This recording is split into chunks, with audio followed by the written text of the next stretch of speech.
Hello friends, welcome back to my channel বুলটিস kitchen and লাইফস্টাইলে তোমাদের অনেক অনেক স্বাগত আর ভালোবাসা জানিয়ে আজকে আরেকটা নতুন রেসিপি তোমাদের সঙ্গে শেয়ার করছি। তো আজকে একটা শরবত তোমাদের সঙ্গে শেয়ার করছি, যেটা খেলে কিনা গরমে সকলেরই পেট ঠান্ডা থাকে, আর পেট ঠান্ডা থাকলে অবশ্যই মাথা ঠান্ডা থাকে। তাই আজকের পেট আর মাথা ঠান্ডা রাখার একটা মোক্ষম দাওয়াই হচ্ছে শরবত, আর সেটা করছি আজকে ছোলা দিয়ে। তো আজকের রেসিপি হচ্ছে ছোলার ছাতুর শরবত। তো চলো আর দেরি না করে এবার দেখে নেওয়া যাক কীভাবে কি করছি। তো এর জন্য সবার প্রথমে আমি একটা পাত্র নিয়েছি, একটা জগ নিয়েছি কাচের, আর এখানে আমি 2 গ্লাস শরবত করার মতন পরিমাণ জল নিয়ে নিচ্ছি। তো এবার এই জলের মধ্যে যেটা দিয়ে মেন উপকরণ সেটা হচ্ছে ছাতু। তো এই ছাতুটাকে আমি এখানে ব্যবহার করছি।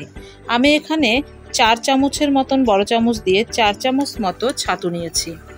তো এবার এর মধ্যে আমি অ্যাড করছি লবণ পরিমাণ মতন, যার যেমন স্বাদ প্রয়োজন সেইভাবে লবণ দিলেই হবে। তো আমি এখানে হাফ চা চামচের একটু বেশি লবণ দিচ্ছি। আর এবার অ্যাড করছি চিনি। এখানে আমি আজকে 3 চামচ মতো চিনি ব্যবহার করব। আর এর থেকে যদি কারো একটু মিষ্টি খেতে বেশি ভালো লাগে তাহলে সে কিন্তু আরও কিছু চিনিও অ্যাড করতে পারে। আর যদি চিনির প্রবলেম থাকে তাহলে কিন্তু চিনির পরিবর্তে গুঁড়ো অবশ্যই অ্যাড করা যেতে পারে। আর এবার আমি দিয়ে দিলাম এখানে চিপে রাখা লেবুর রস। লেবুর রসটা আমি 2 চামচ মতো ব্যবহার করেছি। এবার সবগুলো উপকরণকে আমি ভালো করে মিশিয়ে নিচ্ছি। তো এটাকে যেহেতু চিনিটা গুলতে একটু সময় লাগবে, তো সেই জন্য ভালো করে সময় নিয়ে এটাকে আমি সুন্দর করে ঘুটে সব কিছু উপকরণ একসঙ্গে মিশিয়ে নেব। এই ছাতুর শরবতটা কিন্তু খুব সহজে, একদম খুব কম ঝামেলায় ফটাফট তৈরি করেই কিন্তু নেওয়া যায়। 2 মিনিটের বেশি কিন্তু সময় লাগার কথা নয়। তো মোটামুটি ঘোটা কিন্তু আমার হয়ে গেছে। আর এবারে আমি এর মধ্যে হাফ চা চামচ বিট লবণ ইউজ করলাম। বিট লবণটা দিলে কিন্তু অবশ্যই ফ্লেভারটা একটু দ্বিগুণ হয়ে যায়। তো সেই জন্য তোমরা অবশ্যই এই বিট লবণটা দেওয়ার চেষ্টা করবে। তো এবার আমি আবার এটাকে খুব সুন্দর করে একটু ঘুটে নিলাম। এটা কিন্তু আমার একদম পারফেক্টভাবে রেডি হয়ে গেছে। তো এবার চলো এগুলোকে আমি গ্লাসে ঢেলে এটাকে আমি সার্ভ করব। এবার এখানে কথা হচ্ছে, এটা কিন্তু এরকম নর্মালি খাওয়া যায়। আবার এর মধ্যে একটু ডেকোরেশন করে বা এর ফ্লেভারটা যদি আরেকটু বাড়াতে চাও, তো এর মধ্যে কিন্তু আমি যেগুলো ব্যবহার করছি লাস্টে ডেকোরেশনের জন্য, সেই জিনিসগুলো তোমরা ব্যবহার করতে পারো। তো এইবার ডেকোরেশনের জন্য আমি সবার প্রথমে গ্লাস দুটোতে শরবত ঢেলে নিলাম, দেখতেই পেলে। তো এবার আমি এর মধ্যে 2টো করে আইস কিউব ব্যবহার করব। কারণ আইস কিউবটা গরমের দিনে যেহেতু শরবত, একটু ঠান্ডা না হলে কিন্তু ভালো লাগবে না খেতে। তো সেই জন্য আইস কিউবগুলো আমি ব্যবহার করলাম।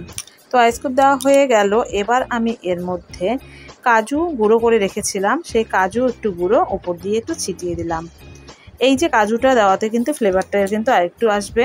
তো এটা কিন্তু অপশনাল, এগুলো কিন্তু পরে দিলেও চলবে, না দিলেও কিন্তু কোনো ব্যাপার নয়। তো এরপর আমি দিয়ে দিচ্ছি একটু চেরি কুচি করে রেখেছিলাম, আর 2-3টে করে কিশমিশ ফেলে দিলাম। তো এই হচ্ছে ব্যাপার। তো সব কিছু দিয়ে এবার কিন্তু আমার একদম ডেকোরেশনের জন্য একদম রেডি। এবার আমি উপরে শুধু একটু ডেকোরেট করে দিচ্ছি, দিলে কিন্তু আমার এটা কিন্তু একদম পারফেক্ট হয়ে গেল। তো এই পিছনে যে কাজগুলো করলাম ওগুলো অপশনাল, বাদবাকি কিন্তু ওগুলো কাজু কিশমিশ ওগুলো ছাড়াও কিন্তু শরবতটা অনায়াসেই তোমরা খেতে পারবে। তো একদম ঝামেলাহীন, একদম খুব চটচলতি পেট ঠান্ডা রাখার একটা খুব সুন্দর একটা শরবত হচ্ছে এই ছোলার ছাতুর শরবত। তো তোমরা অবশ্যই একবার বাড়িতে ট্রাই করো। আর রেসিপিটা কেমন লাগলো অবশ্যই আমাকে একটু প্লিজ কমেন্টে একটু জানিও। ভালো লাগলে একটু লাইক কমেন্ট শেয়ার করে দিও, তাহলে কি পরবর্তী ভিডিও করতে আমরা অবশ্যই উৎসাহিত হই। তো যাই হোক, আজকে এই পর্যন্তই। দেখা হবে নতুন কোনো ব্লগ ভিডিও বা রেসিপি নিয়ে। ততক্ষণের জন্য সবাই খুব ভালো থেকো, সুস্থ থেকো। নমস্কার।